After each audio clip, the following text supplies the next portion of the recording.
Ve světě kostek nejsi nikdy zcela sám, každý kousek země je ti dobře znám.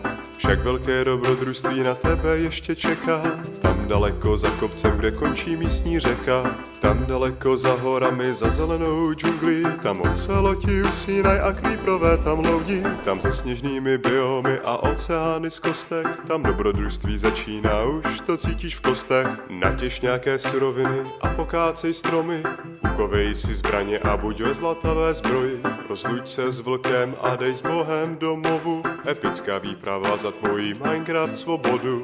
Nekonečná poušť a slunce máš furt v zádech, ještě chvíli běž, chce to další nádech. Polomrtvý padáš k zemi a vidíš vesnici, kolem k tobě blíží se a ty máš úsměv na líci. Dlouhý čas tu žiješ a staráš se o zahradu, pěstuješ obilí a květiny pro parádu. Stříháš ovce pro vlnu a stavíš epic stavby, lovíš ryby z lodě, děláš